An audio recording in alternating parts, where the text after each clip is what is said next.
அனைவருக்கும் வணக்கம். இந்த பதிவில் நம்ம என்ன பார்க்க போகிறோம் அப்படின்னு, நீங்கள் முருகருடைய சிறந்த பக்தர்களாக இருக்கிறீங்க அப்படின்னு உங்களுக்கு இதெல்லாம் நடக்கும். ஒருவேளை நீங்கள் முருகரை இனிமே தான் வழிபாடு செய்யணும் விருப்பப்படுறீங்க அப்படின்னா உங்களுக்கு எப்படிலாம் அறிகுறி தோன்றும் அப்படிங்கிறதையும், முருகர் உங்கள் இல்லத்தில் இருக்கிறாங்க, உங்களுக்கு துணையாக இருக்கிறாங்க, உங்கள் உள்ளத்தில் மனசில் இருக்கிறாங்க அப்படின்னா அதற்கான அறிகுறிகள்லாம் என்னவா இருக்கும் அப்படிங்கிறத தெளிவாக இந்த பதிவில் நம்ம பார்க்க போகிறோம். இந்த பதிவு கொஞ்சம் நீளமாகத்தான் இருக்கும். நீங்கள் ஸ்கிப் பண்ணாமல் பார்த்தா மட்டுமே உங்களுக்கு முழுவதுமே உங்களுக்கு புரிய வரும். இந்த பதிவை நீங்கள் முழுவதும் பார்த்தாலே உங்கள் வாழ்க்கைக்கு என்ன நடக்கும் அப்படிங்கிறதே நீங்கள் ஓரளவு கெஸ் பண்ணிடுவீங்க. முருகர் பக்தருக்கு எல்லாருக்குமே இப்படி தான் நடக்கும் நான் சொல்ல வரல. ஆனால் ஓரளவு இப்படி தான் நடக்குது. நிறைய அனுபவம் வச்சு தான் நான் உங்ககிட்ட இந்த பதிவில் சொல்கிறேன். நிறைய பேர் சொல்கிறத வைத்து, முருகர் பக்தர்கள் வைத்து தான் நான் சொல்கிறேன். நிறைய பேர் நான் கொடுக்குற அறிகுறிகளும் சரி, ஒரு நல்ல தகவல் முருகன் பற்றி நான் ஒரு தகவலை சொல்கிறேன் அப்படின்னா அதில் இருக்கிற மாதிரி உண்மையாக தான் இருக்குங்கிறத நீங்கள் நிறைய பேர் சொல்லியிருக்கீங்க. எனக்கு இதிலலாம் சப்போர்ட்டு தான் அதிகமாக இருக்கின்றது. அதாவது நம்ம ஒரு தகவல் கொடுக்குறோம் அப்படின்னா ஒரு புத்தகத்தில் நம்ம படிக்கிறது ஒரு பக்கம் வைத்திருந்தாலும் இன்னொரு பக்கம் அனுபவத்தை வைத்து சேர்த்து தான் உங்ககிட்ட நான் சொல்லுவேன். அதனால தான் நிறைய பேருக்கு சொல்கிறது உண்மை மாதிரியே இருக்கிறதுக்கு காரணம் என்ன அப்படின்னா நிறைய அனுபவங்கள் தான். அதாவது என்னோட அனுபவத்தை மட்டும் நான் சொல்ல முடியாது இல்லையா, எனக்கு இருக்கிற அனுபவம் உங்களுக்கு இருக்காது இல்லையா.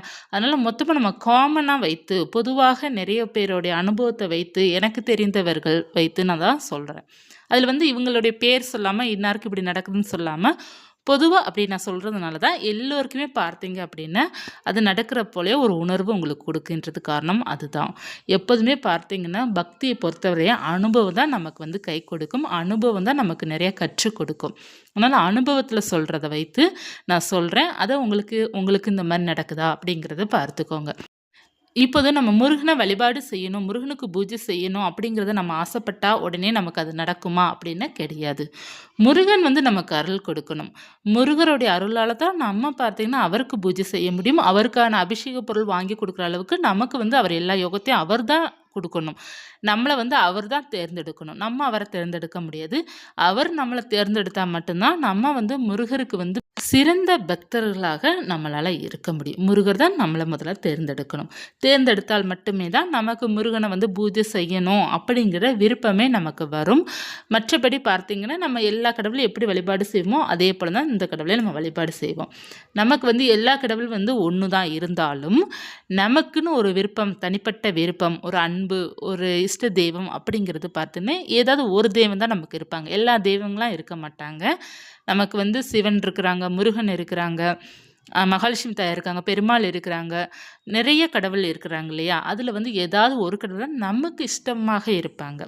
அந்த கடவுள் யார் அப்படின்னா நம்மளை தேர்ந்தெடுக்கப்பட்ட கடவுள் தான். நம்மளை சூஸ் பண்ணுறதான் கடவுள். அப்படி இருக்கும்போது தான் நமக்கு அந்த கடவுளை பிடிக்க ஆரம்பிக்கும்.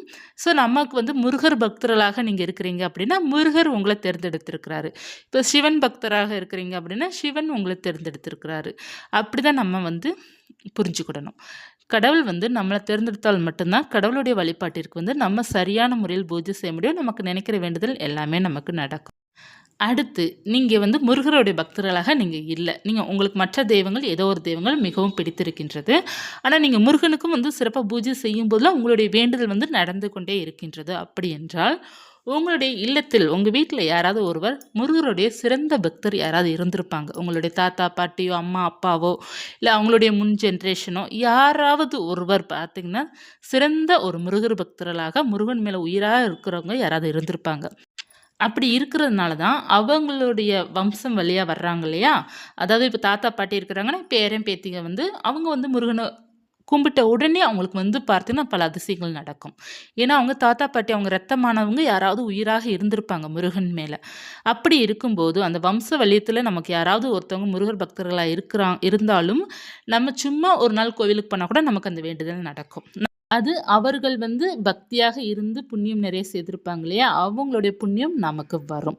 இப்படியும் நமக்கு நடக்கும். நம்ம முருகர் பக்தர்கள் இல்லாட்டா கூட முருகன் கோவிலுக்கு போனாலும் முருகனுடைய வழிபாடு சிம்பிளாக நம்ம பண்ணால் கூட நமக்கு அந்த வேண்டுதல் நடக்கும். இது இரண்டாவதாக.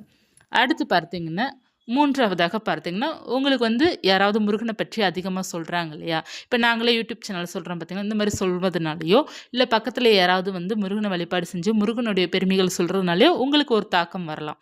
முருகனை வழிபாடு செய்யணும் அப்படிங்கிற மாதிரி. அந்த மாதிரி வரும்போது, நீங்க முருகன் மேல ரொம்ப ஒரு அன்பு வைத்து நீங்க வழிபாடு செய்யும்போதும், உங்களுக்கு பார்த்தீங்கன்னா, உங்களுடைய வேண்டுதல் எல்லாமே நடக்க ஆரம்பிக்கும். அந்த ஒரு அதிசயமும் முருகர் செய்வார். பக்தர்களாக நம்ம உருவாகிட்டோம். முருகருக்குன்னு சிறப்பா நம்ம ஒரு பக்தராக நம்ம இருக்கிறோம் அப்படின்னு, நமக்கு நடப்பதெல்லாம் என்னென்ன அப்படின்னு, நீங்க முதல் முறையாக முருகருக்கு பூஜை செய்றீங்க அப்படின்னா, 100% தடங்கல் வரும். 100க்கு 100% தடங்கல் கட்டாயமாக வரும். அந்த தடங்கல் வருவதற்கான காரணங்கள் 2 காரணங்கள் முக்கியமாக இருக்கின்றது. ஒன்று பார்த்தீங்கன்னா, நம்மளுடைய கர்மா ஒரு வகை காரணம். நம்ம தெரியாமல் செய்திருப்போம். ஏதாவது ஒரு பாவங்கள் செய்திருப்போம். முன் ஜென்மத்தில செய்தாலும் சரி, இப்ப செய்தாலும் சரி. அதனால நம்ம வழிபாடு ஒரு பூஜை எடுத்துக்கிறப்போ வந்து அது ஒரு புண்ணியம் தரக்கூடிய ஒரு செயல். அந்த புண்ணியத்த தரக்கூடிய செயல வந்து அந்த பாவ செயலானது கர்மா வந்து நம்மள செய்ய விடாது. அதனால தடங்கல் வரும். இன்னொன்று பார்த்தீங்க அப்படின்னா, முருகர் உங்கள சோதிக்கலாம். இதுவும் உண்மதான். ஏன்னா முருகர் வந்து நல்லா திருவிளையாடல் பண்ணுவாரு. அது அவருடைய பக்தர்கள நல்லா சோதிச்சு விளையாட்டு காட்டுறதுல அவர அடிச்சுக்க யாராலயும் முடியாது. அவரும் சிவனும் 2 பேருமே ஒன்று தான். ஏன்னா இருவருமே பார்த்தீங்க அப்படின்னா, சோதனைகள் அதிகமா குடுக்கும் கடவுள் வந்து சிவனும் மற்றும் வந்து முருகர் தான். ஏன்னா சிவனில் உருவானவர் தான் முருகர். சிவனுடைய நெற்றிக்கண்ல இருந்து உருவானவர் தான் முருகர்.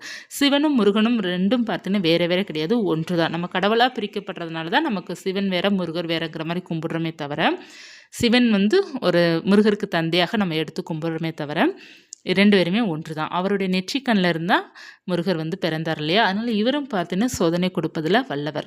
பயங்கரமா சோதனை கொடுப்பாரு. நம்ம முருகனே வெறுக்கிற அளவுக்குலாம் சோதனை கொடுப்பாரு. ஆனா கைவிட மாட்டாரு. அவர் வந்து நம்ம அந்த பக்தியில நம்ம உறுதியா இருக்கிறோமா? அப்படிங்கிற பார்ப்பதற்காக சோதனைகள் கொடுப்பாரு. அதே போல தான் சிவபெருமானும் கொடுப்பாங்க. சிவபெருமான் பார்த்தீங்கன்னா, நீங்க நம்பி அவர வழிபாடு செஞ்சீங்கன்னு வச்சுக்கோங்க, முதல் முறையா உங்களுக்கு சோதனை தான் அதிகமா வரும். அடுத்து பார்த்தீங்கன்னா, உங்கள கைவிடவே மாட்டாரு. சிவபெருமான் உங்கள தாங்கி பிடிப்பாரு. அதே மாரி தான் முருகரும் நம்மள தாங்கி பிடிக்கிறது யாரு அப்படின்னா, முருகப்பெருமான் தான். எவ்வளோ பெரிய கஷ்டங்கள் வந்தாலும் நம்மள தாங்கி பிடிச்சு, அந்த கஷ்டத்துலேருந்து நம்மள வந்து சரி பண்ணி கொண்டு வந்துருவாரு. ஆனா சோதனைகள் எதற்காக அப்படின்னா, ஒன்று நம்மள வந்து உறுதிப்படுத்துவதற்காக. நம்ம எப்படிப்பட்ட சோதனைகள் வந்தாலும் முருகன வந்து நம்ம கைவிட மாட்டோம். அவருடைய பக்தியிலேருந்து நம்ம விலக மாட்டோம். எனக்கு எல்லாம் சரியாகும் அப்படிங்கிறத நம்ம முருகன வந்து உறுதியாக நம்ம நம்புறதுக்காக கூட நமக்கு சோதனை முருகர் ஒரு சில சோதனைகள் கொடுப்பாங்க. இன்னொன்று பார்த்தீங்கன்னா, நம்மளுடைய கர்மா. இந்த 2 தான் நமக்கு வந்து தடங்கல் கொடுக்கும். இப்ப கர்மா வந்து உங்கள வந்து புண்ணியம் செய்ய விடாம உங்களுக்கு பாவம் அந்த கர்மா இருக்குது அப்படின்னா, உங்கள வந்து சாமி கும்பிட விடாம பண்ணுது அப்படின்னா, அது முருகர் சரி பண்ணி விட்டுருவாரு. ஆனா முருகனே உங்களுக்கு சோதனை குடுக்குறாரு அப்படின்னா, நீங்க பொறுத்திருந்து பாருங்க எல்லாமே சரியாயிரும். நீங்க நம்பிக்கையா இருங்க. நீ என்ன பண்ணாலும் சரி, நான் உன்னை விடவே மாட்டேன். உனக்கு நம்பிக்கை நான் பூஜை செய்வேன். நீ தான் எனக்கு துணையா இருக்கணும் அப்படிங்கிற நம்பிக்கையோட நம்ம உறுதியா நம்ம இருக்கும்போது முருகர் வந்து நம்ம மேலே அவருக்கும் நம்பிக்கை இருக்கும். நம்மளுடைய சோதனை எல்லாம் சரியா போயிடும். நம்ம அதற்கப்புறம் நம்ம செய்கின்ற ஒவ்வொரு வழிபாடுமே நமக்கு சக்ஸஸா போய் தான் முடியும். அவர் நம்மள கைவிடவே மாட்டாரு. முருகர் வந்து ஆரம்பத்தில சோதனைகள் குடுத்தாலும் அவர் கைவிட மாட்டார். சோதனை தான் குடுப்பாரே தவிர நம்மள கைவிட மாட்டாருங்க. ஒருபோதும் எந்த தெய்வமுமே பார்த்தீங்கன்னா, அவர்களுடைய பக்தர்கள கைவிட மாட்டாங்க. சோதனை கட்டாயமாக வரத்தான் செய்யும். நீங்க முருகர மட்டும் இல்ல, எந்த கடவுள நீங்க கும்பிட்டாலும் ஆரம்பத்தில சோதனைகள் வரும், தடங்கல் வரும். ஏன்டா சுவாமி கும்பிடுறோம் அப்படிங்கிற நமக்கு எண்ண ஓட்டங்கள் வரும். கோவிலுக்கே போகக்கூடாது அப்படிங்கிற எண்ணங்கள் வரும். இனிமே விளக்கே வீட்ல பொருத்தக்கூடாது அப்படிங்கிற எண்ணங்கள் வரும். வீட்ல வந்து இனிமே பூஜையே செய்யக்கூடாது அப்படிங்கிற எண்ணங்கள் வரும். இனிமே நம்ம நல்லதே யாருக்கும் நினைக்கக்கூடாது அப்படிங்கிற எண்ணமும் நமக்கு வரும். எல்லா எண்ணமும் நமக்கு வரத்தான் செய்யும் ஆரம்ப காலத்தில். அதெல்லாம் நம்ம வந்து தவிடுபொடி ஆக்கி நம்ம அந்த நம்மளுடைய பக்தியில நம்ம ஸ்ட்ராங்கா நிக்கிறோம் அப்படின்னா தான் நமக்கு வெற்றி பாதைகள் திறக்கப்படுது. அதிர்ஷ்டம் கதவு நமக்கு திறக்கப்படும். அதுவரை நமக்கு ஒரு சில கஷ்டங்களும், ஒரு சில துன்பங்களும் நமக்கு வரும்போது நம்ம அதில உறுதியா இருக்கணும். என்ன ஆனாலும் சரி, என் முருகர விட்டு நான் விலக மாட்டேன். என் முருகனுடைய பூஜையில நான் சரியாக பண்ணுவேன். அவரை நான் எப்போதுமே நம்புவேன். எனக்கு அவர் துணையாக இருப்பார். அப்படிங்கிற நம்பிக்கை நமக்கு எப்போது இருக்கின்றதோ, அப்போதும் நம்ம பக்தியில வந்து சிறந்த பக்தர்களாக நம்ம ஆரம்பிச்சுட்டோம். நம்ம வாழ ஆரம்பிச்சுட்டோம் அப்படிங்கிறது தான் அர்த்தம். 100% இதுதான் உண்மையும் கூட. ஏன்னா முருகருக்கு பார்த்தீங்கன்னா, நெறைய பேர் பூஜை செய்வாங்க. நெறைய பேர் பாதியிலே விட்டுருவாங்க. ஏன்னா, அவங்களுக்கு வந்து அந்த சோதனைகள வந்து தாங்க முடியாம விட்டுருவாங்க. அப்படி விடக்கூடாது. நம்ம எவ்வளோ சோதனைகள் இருந்தாலும் நம்ம வந்து ஸ்ட்ராங்கா நம்பிக்கையுடன் பண்ணணும். ஆனா நெறைய பக்தர்கள் அப்படி விடத்தான் செய்வாங்க. ஏன்னா, அவங்களுடைய சோதனை அவங்களுக்கு மட்டும் தான் தெரியும். அவங்களுடைய வலி அவங்களுக்கு மட்டும் தான் தெரியும். அந்த நேரம் வந்து நம்ம எதற்காக தான் சாமி கும்பிட்றோம். நம்ம சாமி கும்பிட்டாலும் நமக்கு இப்படி தானே பிரச்சனை வருது. அப்படின்ட்டு அவங்க சாமி கும்பிட்றத ஸ்டாப் பண்ணிருவாங்க. பிறகு கொஞ்ச நாட்கள் கழித்து, சில மாதங்கள் கழித்து, இறைவன புரிந்து கொண்ட பிறகு எனக்கு வந்து எல்லாமே எனக்கு நல்லதுக்கு தான் நடந்திருக்கு. எனக்கு தான் புரியல அப்படிங்கிறது தெரிந்த பிறகு, திரும்பவும் அவங்க வந்து முருகன வந்து சிறப்பா வழிபாடு செய்வாங்க. அத விட நல்லா சிறப்பா வழிபாடு செய்வாங்க. அதனால நமக்கு வந்து சோதனைகள் வரும்போது கவலைப்படக்கூடாது. அதுலேருந்து ஏதாவது ஒரு பாடத்த தான் நம்ம கற்பித்து கொள்ள வேண்டுமே தவிர கவலைப்படக்கூடாது. முருகர் நமக்கு துணையாக இருப்பார் அப்படிங்கிறத முழு மனதோட நம்ம நம்பணும். அடுத்து பார்த்தீங்கன்னா, இப்ப வந்து முருகர கும்பிடுறதுனால உங்களுக்கு என்ன நன்மைகள் முதல்ல கிடைக்கும் அப்படின்னு, உங்கள சுற்றி இருப்பவர்கள் யார், எப்படி அப்படிங்கிறத நீங்க கண்டுபிடித்துருவீங்க முதல்ல. இப்போ உங்க கூடயே நல்லா பேசி பழகி உங்களுக்கு துரோகம் பண்றவங்க யாராவது இருக்கிறாங்க அப்படின்னா, அவர்களை பற்றி சீக்கிரமா புரிஞ்சுப்பீங்க. இப்ப உங்களுடைய உறவுகளே இருக்கட்டும், உங்களுடைய சொந்த பந்தம், இல்ல கணவன் மனைவி உறவு, இல்ல மற்ற உங்களுடைய தாய் உறவு, ஏதாவது ஒரு உறவு. அந்த உறவ நீங்க வந்து முழு மனதோட நம்புறீங்க. அந்த உறவு உங்களுக்கு செய்றது துரோகம். அந்த உறவு உங்கள ஏமாத்துறாங்க. அவங்க ஃபுல்லா உங்ககிட்ட நடிக்கிறாங்க அப்படிங்கிறது உங்களுக்கு தெரியாது. ஆனா நீங்க அவங்கள நம்புறீங்க. அது எந்த உறவாக இருக்கு. அவர்கள் யார் என்று நீங்க கண்டுபிடிச்சிடுவீங்க. முருகர் நிரூபிச்சே தீருவாரு. முருகர் கட்டாயமாக அத உங்ககிட்ட காமிச்சு குடுத்துருவாரு. அவங்க உங்ககிட்ட வந்து மாட்டிப்பாங்க. ஏதாவது ஒரு சூழ்நிலையில அவங்க உங்ககிட்ட அவங்க ஒரு ஃப்ராடு அப்படிங்கிறது உங்ககிட்ட மாட்டிப்பாங்க. அவங்க உங்கள ஏமாத்துறாங்க, உங்க பணத்துக்காக அவங்க பயன்படுத்துறாங்க, இப்படிங்கிறது எல்லாமே உங்களுக்கு தெரிய வந்துரும். இது வந்து கட்டாயமாக முருகர் பக்தர்களுக்கு வந்து முருகர் உணர்த்திருவாரு. கண்டிப்பா சொந்த பந்தம்ங்கிறது என்ன? உங்களுக்கு யார் உண்மையா இருக்கிறாங்க? அப்படிங்கிறத முருகர் கட்டாயமாக உங்களுக்கு நிரூபிச்சு குடுத்துருவாரு. அதில நீங்க வந்து உஷாராயிடுவீங்க. பிழைச்சுக்கிடுவீங்க அதற்கப்புறம். ஆனா ஏமாந்து போவீங்க. கண்ல இருந்து கண்ணீர் சொட்டும். எல்லாமே நடக்கும். ஆனா முருகர் உங்கள வந்து சரி செய்து கொண்டு வந்துருவாரு. சீக்கிரமாவே உங்கள வந்து சரி செய்துடுவாரு. நீங்க அதற்கப்புறம் யாரையும் பார்த்தீங்கன்னா ரொம்ப நம்ப மாட்டீங்க. அந்த மாரியும் உங்க வாழ்க்கையில வந்து முருகர் வந்து செய்து குடுப்பார். நீங்க முருகருடைய சிறந்த பக்தர்களாக இருக்கிறீங்க அப்படின்னா, யார்ட்டயுமே உங்கள ஏமாற விட மாட்டார். முடிந்த அளவுக்கு அவர் உங்கள காப்பாற்றி விட்டுருவாரு. முடிந்த அளவுக்கு உங்களுக்கு சப்போர்ட்டா இருப்பாரு முருகர். முடிந்த அளவுக்கு உங்களுக்கு வந்து உறுதுணையாக அவர் இருப்பாரு. அடுத்து பார்த்தீங்கன்னா, ரொம்ப முக்கியமானது, உங்களுக்கு என்ன வேண்டும்? நீங்க என்ன செய்ய வேண்டும்? நீங்க எப்படி இருக்க வேண்டும்? அந்த பாடத்தையும் சிறப்பா அவர் சொல்லிக் குடுத்துருவாரு. ஸோ வாழ்க்கைன்னா என்ன? நம்ம எப்படி வாழணும்? நமக்கு எந்த உறவு உண்மையாக இருக்கும்? நம்ம எப்படி வந்து நம்ம வந்து லைஃப்ப வந்து மூவ் பண்ணணும்? எல்லாத்தையும் ஏ டூ இசட் முருகர் வந்து நமக்கு ஏதாவது ஒரு மூலமாக கற்பித்துக் கொண்டே தான் இருப்பாரு. நமக்கு அவர் குடுக்குற ஒவ்வொரு நாளுமே ஒவ்வொரு பாடம் மாதிரி தான் நமக்கு நடக்கிறது. நம்ம லைஃப்ல நடக்கிறது. இந்த மாதிரிலாம் அவரு ஒவ்வொன்னும் ஒவ்வொரு அதிசயம் அவர் செய்து கொண்டு தான் இருப்பாரு. ஒரு முருகர் பக்தர்களாக நீங்க இருக்கிறீங்க அப்படின்னா, முதல்ல வந்து அவர உணரணும். அவர் நம்ம கூட தான் இருக்கிறாரு அப்படிங்கிறத நீங்க நம்பணும். இல்ல அப்படின்னா நம்ம இதெல்லாம் உணர முடியாது. நம்ம எப்போ உணர்றோமோ, முருகன வந்து உணர்றோமோ, அப்பதான் நமக்கு இதெல்லாம் உணர்வு நமக்கு கிடைக்கும். அடுத்ததாக பார்த்தீங்கன்னா, முருகர் இப்ப நீங்க வழிபாடு செய்றீங்க. உங்க இல்லத்துல அவர் இருக்கிறாரு அப்படின்னு என்னென்ன அறிகுறிகள்லாம் இருக்கும் அப்படின்னா, முருகர நீங்க சிறப்பா பூஜை பண்ணாலே அவர் குடுக்குற அறிகுறி உங்களுடைய பூஜைக்கான வேல்யூ என்ன அப்படிங்கிறத அவர் காமிப்பாரு.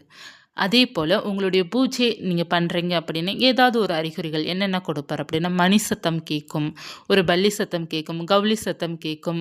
நல்லா வீட்ல வந்து நல்ல ஒரு வாசம், நல்ல ஒரு மல்லிகைப்பூ வாசனை, சந்தன வாசனை, அப்புறம் வந்து செவ்வரளி பூக்கள் வாசனை, இந்த மாரி ஒரு பாசிட்டிவான வைப்ரேஷனும், ஒரு பாசிட்டிவான ஒரு ஸ்மெல்லும் நமக்கு வீட்டுல வந்து இருக்கும். நல்ல ஒரு மனம் இருக்கும். நம்ம கூட வந்து தெய்வங்கள் இருக்கிறாங்க அப்படிங்கிறது ஒரு உணர்வு நமக்கு கிடைக்கும். முருகருடைய படம் பளிச்சுன்னு இருக்கும். நல்ல சிரித்த முகத்துடன் நமக்கு வந்து நம் கண்களுக்கு தெரியும். அதேபோல அவருடைய ஜோதி ரூபம், அவருடைய விளக்கு பார்த்தீங்கன்னா பிரகாசமாக நமக்கு இருக்கும். நல்ல வேல் ரூபத்தில் தத்ரூபமாக இருக்கும் அந்த விளக்கு. அடுத்து பார்த்தீங்கன்னா, நம்ம வீட்டுக்கு வந்து ஏதாவது ஒரு உயிரினம் கூட வரலாம். அது பட்டாம்பூச்சியா இருக்கலாம், இல்ல மற்ற சிட்டுக்குருவியாக இருக்கலாம், மயில் இருக்கலாம், சேவல் இருக்கலாம். ஏதாவது ஒரு உயிரினம் நம்ம வீட்டுக்கு வரலாம். அது எந்த உயிரினம் இருந்தாலும் சரி, அது நம்ம வீட்டுக்கு வருது. ஒரு 5 அறிவுள்ள ஜீவன்கள் நம்ம வீட்டுக்கு வராங்க. அப்படி ஒரு பசுமாடு வந்தா கூட, நம்ம இல்லத்தில் தெய்வீக கடாட்சம் இருக்கு. நம்மளுடைய பூஜைக்கு நல்ல ஒரு வேல்யூ இருக்கு. அப்படிங்கிறத நீங்க புரிந்து கொள்ளலாம். அடுத்து பார்த்தீங்கன்னா, ரொம்ப முக்கியமானது, உங்களுக்கு அதிகாலை 4 மணிக்கு, ஒரு 3:30க்கு இப்படி முழிப்பு தட்டுது. உங்க இல்லத்து நல்ல ஒரு பாசிட்டிவ் வைப்ரேஷன் அந்த நேரத்தில இருக்குது அப்படின்னாலே, நம்ம எந்த தெய்வத்த வழிபாடு செய்றோமோ, அந்த தெய்வம் நம்ம வீட்ல இருப்பாங்க. அப்படிங்கிறது முழுவதுமாக அர்த்தமாக நீங்க உணர்ந்து கொள்ளுங்கள். அடுத்து பார்த்தீங்கன்னா, நமக்கு கெட்ட கனவுகள் வருது பார்த்தீங்களா? அந்த கனவுகள் எல்லாமே வராமல் இருக்கும். நமக்கு நல்ல ஒரு தூங்கிட்டு இருக்கும்போதே நல்ல விபூதி வாசனை, பூ வாசனை இந்த மாதிரி வாசனைலாம் நமக்கு வரும். நல்ல ரோஜா பூ வாசனை, மல்லிகைப்பூ வாசனை இந்த மாதிரி வாசனை நம்ம வீட்டுக்கு வருது. ஒரு அதிகாலை 4 மணிக்கு மேலே வருது அப்படின்னா கூட நம்ம இல்லத்தில் வந்து தெய்வீக கடாட்சம் நிறைவாக இருக்குது. நம்மளுடைய இஷ்ட தெய்வம் நமக்கு ஆசீர்வாதம் பண்ணி நம்ம கூட தான் இருக்கிறாங்க அப்படிங்கிற மாதிரி நீங்கள் புரிந்துக்கோங்க. அடுத்து பார்த்தீங்கன்னா ரொம்ப முக்கியமானது, பண தடைகள் உங்களுக்கு வந்து குறையும். உங்களுக்கு வந்து பண கஷ்டங்கள் எல்லாமே குறைய ஆரம்பிக்கும். வறுமை நீங்கும். நிச்சயமாக முருகனை வழிபாடு செய்யும்போது பொருளாதார முன்னேற்றம் நமக்கு நல்லா இருக்கும். அந்த பணம் இருக்குது பார்த்தீங்களா, அந்த பண பிரச்சனை உங்களுக்கு வந்து முருகனை வழிபாடு செய்கிறதுக்கு முன்னாடி இருந்தது அப்படின்னு முருகனை வழிபாடு செஞ்ச பிறகு ஓரளவு உங்களுக்கு வந்து பணம் கையில் தங்க ஆரம்பிக்கும். உங்களுக்கு வந்து எப்படி வழி நடத்தி செல்லணும் அப்படிங்கிறதும் உங்களுக்கு புரிய முருகர் வந்து ஒவ்வொன்றும் ஒவ்வொரு காரணத்துடன் நமக்கு வந்து ஒவ்வொரு பாடத்தையும் கற்பித்து கொடுப்பார். அடுத்து பார்த்தீங்கன்னா உங்கள் வீட்டுக்கு நல்ல சொந்த பந்தங்கள் நல்லா வருவாங்க. வீட்டில் வந்து சாப்பிடுவாங்க. ஒரு நல்ல ஒரு பாசிட்டிவிட்டி நல்லா கிடைக்கும். சொந்த பந்தத்தால் ஒரு பாசிட்டிவிட்டி உங்களுக்கு கிடைக்கும். அதே போல் பார்த்தீங்கன்னா மற்றவர்கள், அதாவது உங்களுக்கு மற்றவர்கள் ஏதாவது துன்பம் கொடுக்குறாங்க, அடுத்தவர்கள் அதாவது சொந்தமாக இருக்கட்டும், மற்றவர்கள் உங்களுக்கு ஏதாவது வந்து துன்பத்தை கொடுக்குறாங்க அப்படின்னா அவங்க வந்து அமைதியாகிடுவாங்க. உங்களுக்கு எந்த துன்பத்தையும் கொடுக்க மாட்டாங்க. முருகர் அதை வந்து பார்த்துப்பார். அடுத்து பார்த்தீங்கன்னா உங்களுக்கு முருகர் வந்து வேல் இருக்குது பார்த்தீங்கன்னா, அந்த வேல் ரூபத்தில் உங்களுக்கு வந்து பாதுகாப்பாக இருப்பார். அதாவது நீங்கள் எங்கே போனாலும் ஒரு ட்ராவல் பண்ணுறங்க இருந்தாலும் சரி, எங்கே போனாலும் உங்களுக்கு அந்த வேல் வந்து துணையாக வரும். நீங்கள் எங்கேயாவது போகிறதுக்குள்ளே இப்போ நீங்கள் ஒரு இடத்துக்கு நீங்கள் போகணும்னு ஃபிக்ஸ் பண்ணி வச்சுருப்பீங்க இல்லையா, அந்த இடத்துக்கு நீங்கள் போகிறதுக்குள்ளே உங்கள் கண்ணில் வந்து வேல் தென்படும். அடுத்து பார்த்தீங்கன்னா அவருடைய பெயர்கள் சரவணா அல்லது அவருடைய முருகர் பற்றிய பெயர்கள் ஏதாவது உங்கள் கண்ணுக்கு தெரியும். முருகருடைய படத்தையும் நீங்கள் பார்க்கலாம். ஏதாவது ஒன்று உங்கள் கண்ணுக்கு வந்து நீங்கள் ட்ராவல் பண்ணி முடிக்கிறதுக்குள்ளே அவர் உங்களுக்கு துணையாக இருக்கிறேன் அப்படிங்கிற அறிகுறி ஏதாவது ஒன்று காமிச்சிருவார். அதே போல் நீங்கள் முருகர் பக்தர்களாக இருக்கிறீங்க அப்படின்னா எங்கே கிளம்புனாலும் முருகர் வந்து உங்களுக்கு துணைக்கு வரணும் அப்படிங்கிறத நீங்கள் வேண்டிக்கிட்டு போகணும். அப்படி வேண்டிக்கிட்டு போகும்போது முழு மனதோடு முருகர் வந்து உங்கள் கூட தான் வருவார். நீங்கள் போயிட்டு நீங்கள் வீட்டுக்கு வர்ற வரை அவர் வந்து உங்கள் கூட தான் வருவார். நம்ம எப்போதுமே எந்த தெய்வத்தை நம்ம வந்து கூட துணை கூப்பிட்றோமோ அவங்க வருவாங்க. அதனால தான் நம்ம வந்து எங்கேயாவது போனால் காவல் தெய்வத்தை கும்பிட்டு போகிறது எதற்காக அப்படின்னா அவங்க வந்து நமக்கு வந்து போயிட்டு நம்ம நல்லபடியாக வீட்டுக்கு வர வரை அவங்க வந்து நம்ம கூடயே இருப்பாங்க. அதனால தான் எங்கே போனாலும் காவல் தெய்வத்தை கும்பிட்டு போவாங்க. காவல் தெய்வங்கிறது நம்மளுடைய கருப்பசாமி ஐயனார் சொல்லுவாங்க. அதாவது லாங்காக ட்ரை பண்ணுவாங்க பார்த்தீங்களா, ரொம்ப தூரமாக ஊருக்கு போகிறது, ஒரு 10 மணி நேரம் 8 மணி நேரம் ட்ராவல் பண்ணுற மாதிரி கார்லேயோ பைக்லேயோ அல்லது பஸ்லேயோ போய்கிட்டு வராங்களே அவங்க எல்லாருமே பார்த்தீங்கன்னா கருப்பசாமியை கும்பிட்டுட்டு தான் போவாங்க. ஏன்னா எல்லா ஊருக்குமே எல்லை தெய்வம் பார்த்தீங்கன்னா கருப்பசாமி தான் இருப்பாங்க. கருப்பசாமி ஐயனார் இப்படி தான் இருப்பாங்க. அவங்களுடைய ஊர் தெய்வம் ஒன்று இருப்பாங்க. அவங்கள கும்பிட்டுட்டு தான் போவாங்க. அதே போல் தான் முருகனை நீங்கள் கும்பிட்டு போகும்போது முருகர் உங்கள் கூடயே வேல் ரூபத்தில் இருப்பார். உங்களுக்கு அந்த வேல் வந்து உங்கள் முன்னே நிற்கும். அந்த மாதிரி நிறைய பேர் சொல்லியிருக்கிறாங்க. அதை சொல்கிறேன் நான் உங்ககிட்ட. அடுத்து பார்த்திங்கன்னா ரொம்ப முக்கியமானது, முருகர் நம்ம கூட தான் இருக்கிறாரு அப்படிங்கிறது நமக்கு வந்து ஒரு சில உணர்வுகள் நமக்கு முருகர் கொடுத்துட்டே இருப்பார். எவ்வளோ கஷ்டங்கள் வந்தாலும் யாரோ ஒருவர் மூலமாக உங்களுக்கு சரியாகும். அது பண கஷ்டமாக இருக்கலாம், மன கஷ்டமாக இருக்கலாம், கவலைகளாக இருக்கலாம். ஏதாவது ஒரு பிரச்சனைகள் வந்தது அப்படின்னா யாரோ ஒருவர் மூலமாக உங்களுக்கு அது சரியாகுது அப்படின்னாலே முருகருடைய அருளோடு தான் உங்களுக்கு அது சரியாகுது அப்படிங்கிறத நீங்கள் எடுத்துக்கோங்க. யார் மூலமாவது உங்களுக்கு உதவி வந்துக்கிட்டே இருக்கும். அப்படி வருது அப்படின்னாலே முருகர் தான் அது அப்படிங்கிறத நீங்கள் புரிஞ்சுக்கோங்க. முருகர் தான் உங்களுக்கு வந்து அவர்கள் மூலமாக உங்களுக்கு உதவி செய்வதற்காக நாடி வருகிறார். ஏன்னா முருகரே வந்து நேரடியாக யாருக்கும் வந்து உதவி செய்ய போகிறது கிடையாது. யார் மூலமாக தான் வந்து உதவி செய்வார். இதுக்கு நான் நிறைய எக்ஸாம்பிளே சொல்லியிருக்கேன். என்னுடைய ஃப்ரெண்டுக்கு கூட பார்த்தீங்கன்னா ஒரு ஆபத்தான சுச்சுவேஷனில் பார்த்தீங்கன்னா அவங்களுக்கு யாருன்னே தெரியாமல் ஒருவர் தான் உதவி செஞ்சவங்க. அவள் வந்து முருகருடைய சிறந்த பக்தர்கள். அது இன்னமும் எங்களால் யாராலையும் மறக்க முடியாது. அவர் இன்னமும் நாங்கள் யாரும் பார்த்ததும் கூட கிடையாது. அது யாருன்னே இன்னமும் அவளுக்கும் தெரியல. அவங்க எங்கே இருக்கிறாங்கன்னு தெரியல. அன்னைக்கு ஒரு நாள் தான் அவள் பார்த்துருக்குறான். அதற்கப்புறம் அவங்க பார்த்ததே கிடையாது. இதெல்லாம் நடந்த உண்மைகள். ஏன்னா கடவுள் பார்த்தீங்கன்னா ஏதாவது ஒருவர் மூலமாக கூட அவர் மனித ரூபம் எடுத்து கூட வந்து நமக்கு உதவி செய்யலாம். ஒரு இக்கட்டான சுச்சுவேஷனில் கடவுள் எந்த ரூபத்தில் நம்மக்கிட்ட வருவாங்க அப்படிங்கிறது நம்மளால் கணிக்கவே முடியாது. நமக்கு எப்போது பிரச்சனை நம்மளால் தாங்க முடியாத ஒரு சூழ்நிலை அமையுது, நம்மளால் வந்து அதை வந்து சரியாக ஹேண்டில் பண்ண முடியல, அதனால் நம்ம கஷ்டப்படுறோம் அப்படின்னா கடவுள் நமக்கு ஏதாவது ரூபத்தில் வந்து சரி செய்து கொடுப்பாரு. இது வந்து முழுவதும் இதை நீங்கள் நம்பணும். ஏன்னா இது பொறுத்த வரைக்கும் நம்பிக்கை தாங்க. ஏன்னா இது வந்து ஒவ்வொருத்தருக்குமே இந்த உணர்வுகள் இருக்கும். இறைவனை வழிபாடு செய்பவர்களுக்கு ஒவ்வொரும் கஷ்டப்படும் போதோ துன்பப்படும் போதோ இந்த உணர்வுகள் கட்டாயமாக இருக்கும். என்னுடைய இறைவன் முருகன் தான் எனக்கு வந்து உதவி செஞ்சுருக்காரு அப்படிங்கிறது சொல்லாமல் யாராலையும் இருக்கவே முடியாது.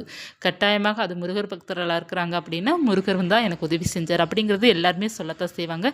ஏன்னா இந்த உணர்வு கட்டாயமாக இருக்கும். முருகரை உணரும் போது இந்த உணர்வுகளாக நமக்கு இருக்க ஆரம்பிக்கும். அதே போல் பார்த்தீங்கன்னா முருகர் வந்து நமக்கு கூட துணையாக இருக்கும்போதும் சரி, நம்மளுடைய வழிபாட்டிற்கு வந்து அவர் முக்கியத்துவம் கொடுக்கும்போதும் சரி, நம்மளுடைய வேண்டுதல் என்ன வேண்டுதல் இருந்தாலும் சரி, ஒரு குழந்தையை வேண்டும் வழிபாடு செய்யும்போதும் சரி, இல்லை மற்ற ஒரு சொந்த வீட்டிற்காக என்ன வழிபாடு செய்யும்போதும் சரி, அந்த வேண்டுதல் நடக்குது அப்படிங்கிறதுக்காக அவர் வந்து என்னென்ன அறிகுறிகள் நமக்கு காமிப்பார் அப்படின்னு, இப்போ நீங்கள் குழந்தைக்காக வழிபாடு செய்யும்போது அவருடைய நட்சத்திரம் விசாக நட்சத்திரம் வைகாசி மாதத்தில், இல்லைன்னா செவ்வாய்க்கிழமை அன்று, இல்லைன்னா சஷ்டி அன்று, கிருத்திகை அன்று, இந்த மாதிரி தின நாட்களில் நம்ம வீட்டில் ஒரு குழந்தை பிறக்கும், கட்டாயமாக பிறக்கும். அது நமக்கு தான் பிறக்கணும் அப்படிங்கிறது இல்லைங்க. நம்மளுடைய சொந்தத்தில், அதாவது அந்த வீட்டில் இருக்கிறவங்க கூட, இப்போ அக்கா தம்பி இந்த மாதிரி இருக்குங்க, அவங்களுக்கு யாருக்காவது முருகருடைய நட்சத்திரப்படி குழந்தை பிறந்தாலும் நம்மளுடைய இல்லத்தில் அவர் இருக்கிறார். இருக்கப்பே தான் நம்ம வீட்டாளுங்க நம்மளுடைய இரத்த உறவு இருக்குது பார்த்தீங்களா, அந்த இரத்த உறவுக்கு யாருக்கு முருகனுடைய அம்சத்தில் பிறந்தாலும் முருகன் நம்ம கூட தான் இருக்கிறாரு. கட்டாயமாக பிறக்கவும் செய்யும். இப்போ நீங்கள் முருகர் பக்தர்களாக நீங்கள் இருக்கிறீங்க அப்படின்னா, உங்களுடைய பையனுக்கோ இல்லை உங்களுடைய பேரனுக்கோ யாருக்காவது வந்து முருகர் வந்து குழந்தையாக பிறப்பார். அது மகளா இருக்கலாம், பேத்தியாக இருக்கலாம். உங்களுடைய வம்சத்தில் தொடர்ந்து அது நடக்கும். யாருக்காவது ஒருவருக்கு வந்து முருகன் வந்து அம்சமாக நம்ம இல்லத்தில் வந்து பிறப்பார். அடுத்து பார்த்தீங்கன்னா, சொந்த வீடு நீங்கள் கட்டணுங்கிறதுக்காக வழிபாடு செஞ்சாலும், அந்த சொந்த வீடு பற்றி உங்களுக்கு வந்து அந்த பேச்சுகள் அதிகமாக போய்க்கொண்டே இருக்கும். வாங்கணும், இந்த இடத்துல வந்து நம்ம வீடு கட்டணும் அப்படிங்கிற மாதிரி அந்த பேச்சுகள் அதிகமாக போய்க்கிட்டு இருந்தாலும், நம்மளுடைய வீட்டில் வந்து அடுத்து சொந்த வீடு ரெடியாக போகுது அப்படிங்கிறது தான் அர்த்தம். நமக்கு சீக்கிரமாக சொந்த வீடு வந்து முருகர் அமைச்சு கொடுத்துருவாரு. நீங்களும் சீக்கிரமாக கட்டிடுவீங்க. அந்த அறிகுறி முருகர் வந்து காமிச்சு கொண்டே தான் இருப்பார். நம்மளுடைய வேண்டுதல் நிறைவேறுது அப்படின்னாலே நிச்சயமாக அந்த வேண்டுதல் என்ன வேண்டுதல் வச்சோமோ அதற்கான நீங்கள் வந்து தேட ஆரம்பிப்பீங்க. அந்த தேடல்கள் இருக்கும். அந்த தேடல்கள் இருந்தாலே உங்களுக்கு அந்த வேண்டுதல் நடக்க போகுது அப்படிங்கிறது அறிகுறி. நீங்கள் என்ன வேண்டுதல் வைத்தாலும் சரி, இப்போ நல்ல வேலை கிடைக்கணும் அப்படிங்கிறதுக்காக நீங்கள் வழிபாடு செஞ்சாலும் நல்ல நல்ல வேலையாக உங்களுக்கு வந்து வரும். அந்த இன்டர்வியூக்காகவா இருக்கலாம், இல்லைன்னா உங்களுக்கு அந்த வேலைகள் வந்து அந்த பேச்சுகள் எங்கெங்கே வேலை இருக்குதோ அந்த சொல் உங்களுக்கு வந்து கேட்கும். இந்த இடத்துல வேலை இருக்குது அப்படிங்கிற மாதிரி. நல்ல சம்பளம். முருகரை வழிபாடு செய்யும்போது இது நிறைய பேருக்கு நடந்த மிராக்கள்.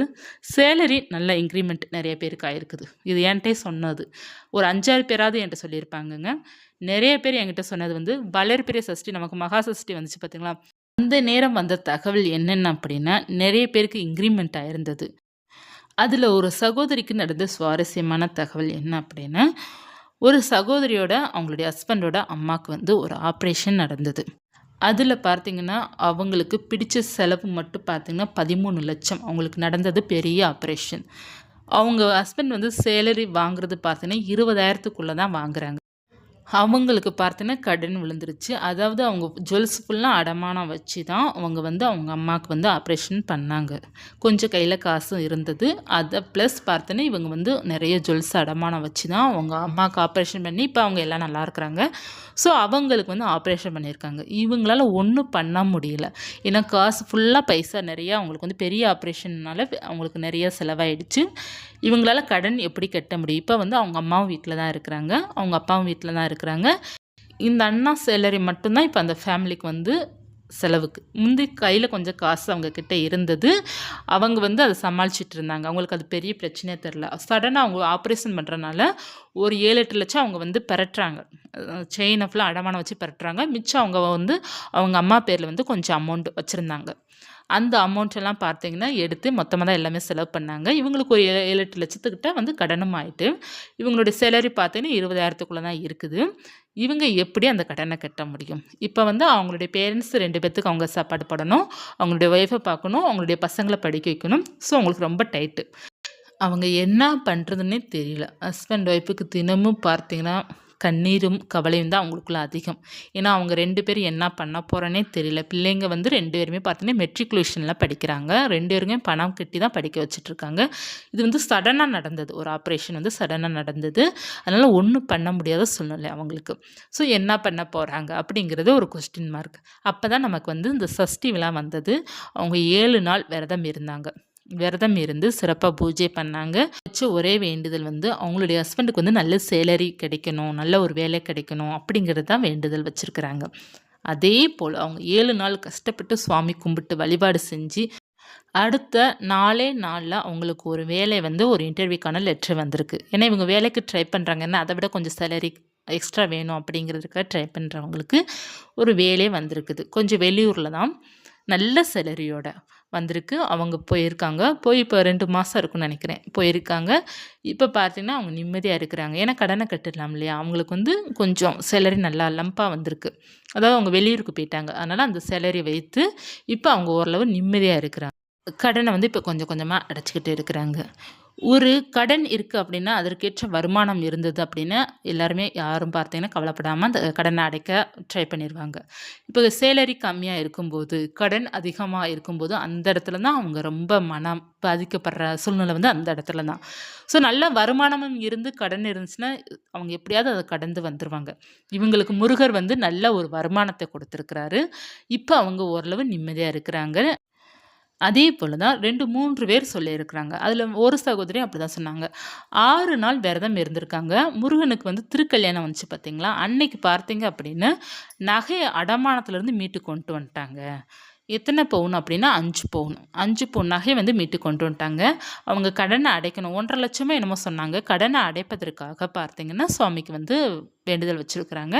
அவங்க 6 நாள் விரதம் இருந்திருக்காங்க. திருக்கல்யாணம் அன்று அவங்களுடைய வேண்டுதல் வந்து நிறைவேறிடுச்சு. அவங்க வந்து அவங்களோட நகைய திருப்பிட்டாங்க. அதே போலவும் ஒரு சகோதரி சொல்லியிருந்தாங்க. சொந்த வீட்டிற்காக பார்த்தீங்கன்னா, செவ்வாய்க்கிழமை வழிபாடு செஞ்சிருக்கிறாங்க. இப்ப தான் ஒரு 2, 3 வாரம் இருக்குன்னு நெனைக்கிறேன். இப்ப தான் இடம் வாங்கி போட்டுருக்காங்க, அந்த வீடு கட்டுவதற்காக. அவங்களுடைய ஒவ்வொரு வேண்டுதலும் பார்த்தீங்கன்னா, ஒரு சில பேருக்கு வந்து நடக்க ஆரம்பிக்குது. ஒரு சில பேருக்கு வந்து கொஞ்சம் லேட் ஆகும், கொஞ்சம் டைம் ஆகும். நம்ம நம்பிக்கையுடன் இருக்கணும். கடவுள் நமக்கு வந்து செய்து குடுப்பார் அப்படிங்கிற நம்பிக்கையுடன் இருக்கணும். ஒரு சில பேருக்குலாம் பார்த்தீங்கன்னா, இந்த மாரி மிராக்கிள் பார்த்தாலே நமக்கே அது அதிசயமாக இருக்கும். இப்படிலாமா நடக்கும்? அப்படிங்கிற மாதிரி அந்த ரொம்ப மிராக்கிளா இருக்கும். கட்டாயமாக முருகன் வந்து நம்ம நம்புறோம் அப்படின்னா, அவர் ஏதாவது ஒரு ரூபத்தில நமக்கு அதிசயம் செய்து கொண்டே தான் இருப்பாரு. நம்மளுடைய வேண்டுதல வந்து அவர் கேட்டுக்கொண்டே தாங்க இருப்பாரு. நமக்கு எப்போது நேரம் வருதோ, அந்த நேரம் அவர் வந்து சரியா நமக்கு நிறைவேற்றி வைப்பார். அதுவரை நம்ம வந்து பொறுமையாக இருக்கணும். நம்ம வந்து எப்படி இருக்கணும் தெரியுமா? கடவுள வழிபாடு செஞ்சாலே நமக்கு வந்து நம்மளுடைய வேண்டுதல் எல்லாமே நடக்கணும் அப்படிங்கிற மாரி மனநிலை தான் இருக்குமே தவிர, நம்ம அன்ப காட்டுவோம். கடவுள் அதற்கான பலன் நமக்கு குடுப்பாரு அப்படிங்கிற நம்பிக்கையுடனும், ஒரு கடமையாக நம்ம இருந்தோம் அப்படின்னா, கட்டாயமாக அதற்கான பலன் நமக்கு கிடைக்கும். எப்பயுமே வந்து நமக்கு அது வேணும், இது வேணும் அப்படிங்கிறதற்காக முருகரையோ, இல்ல மற்ற கடவுள வழிபாடு செய்யக்கூடாது. அதாவது அதற்காக மட்டும் தான் நான் பூஜை பண்ணுவேன் அப்படிங்கிற மாரி இருக்கக்கூடாது. நம்ம அன்புக்காக, என்னுடைய கடவுள் மேல நான் வைத்திருக்க பக்திய நான் காட்டுவதற்காக நான் பூஜை செய்றேன் அப்படிங்கிற மாரி தான் இருக்கணும். வேண்டுதல் வைக்கணும். வைத்தா தான் நமக்கு வேண்டுதல் நடக்கும். அதற்காக எனக்கு சொந்த வீடு வேணும். நான் அதற்காக தான் முருகன வழிபாடு செய்வேன். எனக்கு சொந்த வீடு கிடைச்ச உடனே நான் முருகன வழிபாடு செய்ய மாட்டேன். அப்படிங்கிற மாரி நம்ம இருக்கக்கூடாது. நம்மளுடைய பக்தி பார்த்தீங்கன்னா, எப்போதுமே உண்மையாக இருக்க வேண்டும். நம்மளுடைய வேண்டுதலும் நம்ம வைக்கணும். நிச்சயமாக அது நடக்கும். அந்த நம்பிக்கையில நம்ம இருக்கணும். கடவுள் வந்து நமக்கு வந்து கடவுளை வழிபாடு செஞ்சா நமக்கு எல்லாம் செய்வாரு அப்படிங்கிற மாரி நம்மளுடைய வழிபாடு இருக்கக்கூடாது. அன்புக்காக மட்டுமே நம்மளுடைய வழிபாடுகள் இருக்க வேண்டும். ஒவ்வொரு வழிபாடும் நமக்கு வந்து ஒவ்வொன்னும் நமக்கு வந்து சொல்லிக் கொடுக்கும். அதனால நமக்கு வந்து நெறைய கடவுள் இருக்கிறாங்க. அதில முக்கியமாக பார்த்தீங்கன்னா, முருகருடைய பக்தர்கள்லாம் மிக சிறந்த பக்தர்கள். ஏன்னா முருகர் வந்து நெறையா வந்து உணர்வு குடுக்குறாரு. அவர் இருக்கிறது போல் வந்து நெறைய பேத்துக்கு உணர்வு குடுத்துருக்காரு. நெறைய பேருக்கு வந்து அவர் வந்து நல்ல விஷயங்கள் வந்து செய்திருக்கிறாரு. நெறைய பேர் உணர்ந்திருக்கிறாங்க. அந்த பாக்கியம் வந்து நெறைய முருகர் பக்தர்கள் வந்து அனுபவிச்சு கொண்டு தான் இருக்கிறாங்க. முருகர் வந்து நீங்க முருகா அப்படின்ட்டாலே அவர் கட்டாயமா உங்க கிட்ட தான் இருப்பாரு. உங்களுக்கு துணையாக தான் இருப்பாங்க. அவருடைய நாமங்கள் வந்து எப்போதுமே சொல்லிக்கொண்டே இருங்க. உங்களுக்கு எப்பலாம் கஷ்டம் வருது, எப்பலாம் உங்களுக்கு வந்து ரொம்ப மனம் பாதிக்கப்படுற மாரி ஏதாவது சூழ்நிலை அமையுதோ அப்படின்னு, நீங்க முருகர வந்து நினைச்சு பாசிட்டிவா நீங்க இருங்க. நிச்சயமாக முருகர் வந்து ஏதாவது ஒரு ரூபத்தில் வந்து உங்களுக்கு கட்டாயமாக உதவி செய்வார். நீங்க முருகன வழிபாடு செய்றீங்க அப்படின்னா, அவர் எந்த விதத்திலும் உங்கள கைவிடவே மாட்டாரு. சோதனைகள் வரலாம், பிரச்சனைகள் வரலாம். ஆனா கைவிடவே மாட்டாரு. அந்த நம்பிக்கை மட்டும் உங்களுக்கு இருந்தா போதும். முருகர் உங்களுக்கு துணையாக இருப்பார். அவர் நிறைய அதிசயங்களை உங்களுக்கு செய்து கொண்டே தான் இருப்பார். அவர் ஏதாவது ஒரு ரூபத்தில் உங்களுடைய இருக்க உங்க கைய பிடிச்சுப்பார். உங்கள கைவிடவே மாட்டார். அந்த நம்பிக்கை எப்போதுமே உங்களுக்குள்ள இருந்தா போதும். என்னுடைய முருகன் எனக்காக இருப்பார். எனக்கு எந்த ஒரு பிரச்சனை இருந்தாலும் அவரே எனக்கு சரி செய்து கொடுப்பார் அப்படிங்கிற அந்த அசைக்க முடியாத நம்பிக்கை தான் உங்களுடைய பக்திக்கான வெற்றி. அந்த வெற்றி உங்களுக்கு வேண்டும் அப்படின்னா, நம்பிக்கையும், அன்பும் நமக்கு அதிகமாகவே இருக்க வேண்டும். நம்ம வந்து ஒரு பூஜை செய்றோம், ஒரு வேண்டுதலுக்காக அப்படிங்கிறத விட்டு, நம்ம ஒரு பூஜை செய்றோம், நம்மளுடைய வேண்டுதல் நடக்கணும். அதேபோல நம்மளுடைய பக்தி நமக்கு சிறப்பானது அப்படிங்கிறத நம்ம எப்போதுமே இருக்கணும். உங்களுடைய பக்தி உங்கள வெற்றியாளராக நிச்சயமாக மாற்றும். எப்போதுமே நீங்க வெற்றியாளர்கள் தான். அத புரிந்து கொண்டால் போதும். முருகருடைய பக்தர்கள் நீங்கள் இதெல்லாம் உங்களுக்கு இந்த அறிகுறிகள் இருக்கிறது, இது போல் நீங்கள் இருக்கிறீங்க அப்படின்னாலே நீங்கள் ஒரு சிறந்த பக்தர்கள். எனக்கு தெரிந்தவரை என்னுடைய அனுபவ கதைகள் வைத்து உங்களுக்கு நான் சொல்லியிருக்கிறேன். இன்னமும் நிறைய தகவல் இருக்கின்றது அப்படின்னா நான் கட்டாயமாக அடுத்தடுத்த பதிவில் நான் உங்களுக்கு கொடுக்குறேன். எனக்கு என்னென்ன தெரிய வருதோ அதை ஃபுல்லாக உங்ககிட்ட நான் சொல்லிக்கிட்டு தான் இருக்கிறேன்.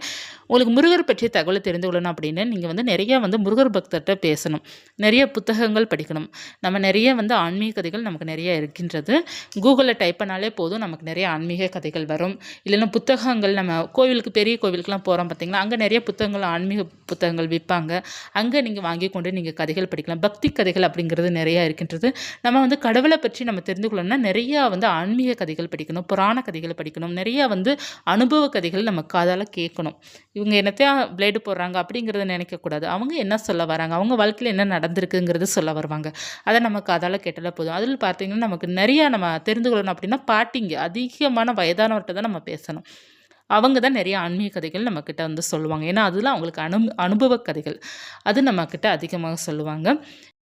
அனுபவ கதைகள்ங்கிறது நமக்கு ஒரு நம்பிக்கை கொடுக்கும். நமக்கு வந்து புராண கதைகள் நமக்கு நிறைய கடவுளை பற்றி தகவல் சொன்னாலும் நம்ம கண்ணால் பார்க்கல, யாரும் சொல்வது கேட்கல, நம்ம புத்தகத்தில் படிக்கிறோம் அவ்வளோதான். ஆனால் அனுபவ கதைகள்ங்கிறது அவங்க வாழ்க்கையில் நடந்து சொல்லும்போது இன்னமும் நமக்கு வந்து ஒரு பக்தி மேலே நமக்கு நம்பிக்கை வரும். ப்ளஸ் பார்த்திங்கன்னா நமக்கு ஒரு ஸ்ட்ராங்கான ஒரு இது கொடுக்கும், அதாவது ஒரு பாசிட்டிவான வைப்ரேஷன் நமக்கு கொடுக்கும். சரி நமக்கு வந்து இந்த மாதிரி நல்லது நடக்கும் அப்படிங்கிற மாதிரி ஒரு நல்ல ஒரு பாசிட்டிவிட்டி கொடுக்குறது வந்து அனுபவ கதைகள் மூலமாக தான் நமக்கு கிடைக்கும். இப்போ வந்து நம்ம வழிபாடு செய்கிறோம் அப்படின்னா நமக்கு ஒரு அனுபவ கதைகள் இருக்கும், ஒரு உணர்வு இருக்கும். அதே போல் பேரண்ட்ஸ்க்கு அவங்களுடைய அப்படியே நமக்கு வந்து தொடர்ந்து கொண்டே தான் இருக்கும். நம்மளுடைய ஃப்ரெண்ட்ஸ் சர்க்கிளில், நம்மளுடைய உறவுகளில் ஏதாவது ஒருத்தவங்க சொல்லுவாங்க, பெருமையாக சொல்லுவாங்க, முருகனை வழிபாடு செஞ்சு இந்த மாதிரி நடந்திருக்கிறது அப்படிங்கிறது சொல்லுவாங்க இல்லையா. ஸோ எல்லாமே அனுபவ கதைகள் தான். அனுபவ கதைகள் என்றைக்குமே நமக்கு வந்து ஒரு பவராக கொடுக்குன்னே வச்சுக்கோங்கமே, நல்ல ஒரு ஸ்ட்ராங்கான மைண்டை கொடுக்கும். நமக்கு ஒரு நம்பிக்கை, தன்னம்பிக்கை எல்லாமே நமக்கு வந்து அனுபவ கதைகள் தான் அதிகமாக கொடுக்கும். புராண கதைகள்ங்கிறது அதை விட நமக்கு சிறப்பு தான். இருந்தாலும் அது வந்து நம்ம கதைகளாக தான் நம்ம படிப்போமே தவிர நமக்கு வந்து நேரடியாக எந்த தகவலுமே கிடைக்காது. நமக்கு நேரடியாக யாராவது சொல்லும்போது தான் நமக்கு இன்னமும் அதில் ஒரு இன்ட்ரெஸ்ட் இருக்கும். அதனால் நிறைய பேர்கிட்ட வந்து அனுபவ கதைகள் கேட்டுக்கோங்க. ரொம்ப சுவாரஸ்யமான கதைகள்லாம் ஒவ்வொருத்தருமே ஒவ்வொரு பக்திக்குமே ஒவ்வொரு கதைகள் வைத்திருப்பாங்க. இப்போ முருகனோட பக்தர்கள் மட்டும் இல்லை, ஒவ்வொரு தெய்வத்தை அவங்க ரொம்ப இன்ட்ரெஸ்ட்டாக வழிபாடு செய்கிறாங்க, இஷ்டமாக வச்சுருக்கிறாங்க அப்படின்னா அவங்களுக்கு அதில் ஏதாவது ஒரு அனுபவம் இருக்கும். அப்படி இருக்கும்போது அவங்க அந்த கடவுளை தேர்ந்தெடுத்து வழிபாடு செய்கிறாங்க. ஒவ்வொருத்தருக்குமே ஒவ்வொரு அனுபவமும் உணர்வும் நிச்சயமாக இருக்கத்தான் செய்யும், இறைவன் கொடுக்கத்தான் செய்வாங்க. இந்த பதிவு மூலமாக உங்களுக்கு நிறைய தகவல் நான் சொல்லியிருக்கிறேன்னு நினைக்கிறேன், பயனுள்ளதாக இருக்கும்னு நினைக்கிறேன். இருந்தால் லைக் பண்ணிக்கோங்க. இது போன்ற ஆன்மீக தகவல், முருகன் பற்றிய தகவல் தெரிந்து கொள்ளணும் அப்படின்னா ராஜி செல்வம் யூடியூப் சேனலை சப்ஸ்கிரைப் பண்ணி வச்சுக்கோங்க. மீண்டும் ஒரு தகவலுடன் உங்களை சந்திக்கிறேன். நன்றி.